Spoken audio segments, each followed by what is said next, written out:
نبی پاک علیہ السلام کی حدیث آپ نے بھولنی نہیں، یاد رکھیں گے انشاءاللہ، کتاب سمیت یاد رکھنی ہے، ترمذی میں موجود ہے۔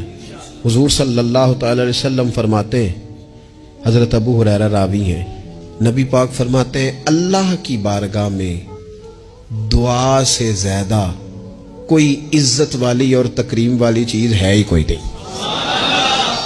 وہ بڑا معزز ہے بندہ، بڑا مکرم ہے وہ بندہ، رب کی بارگاہ میں بڑے اعزاز والا ہے جو رب کی بارگاہ میں دعا مانگتا ہے۔ اس سے بڑی عزت اور تکریم والی شے ہی کوئی نہیں۔ اور یار لوگوں کی کسی بڑے آدمی سے ملاقات ہو جائے تو فریم کرا کے فوٹو لگائی ہے، ساری زندگی اس چیز کو بیچا ہے، وہ سمجھتا ہے بڑا اعزاز ہے، اتنے بڑے بندے نے مجھے سامنے بٹھا لیا، اور بالکل تنہائی میں 1 to 1 ملاقات، اور اس نے مجھے کہا آپ خود بیان کریں جی کیا مسئلہ ہے، میں آپ کا حل کرتا ہوں۔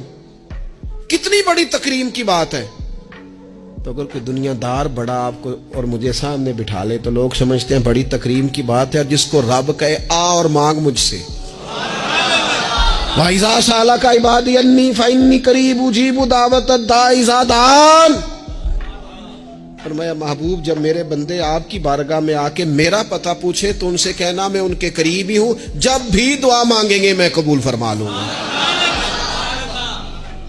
کیوں نہ مانگے، کھل کے مانگے، اللہ سے راج راج کے مانگے، صبح شام مانگے، کمال مانگے، اور مالک کے حضور سوال کریں تو کرتے جائیں تو عزت بڑھتی جائے گی، وقار بڑھتا جائے گا۔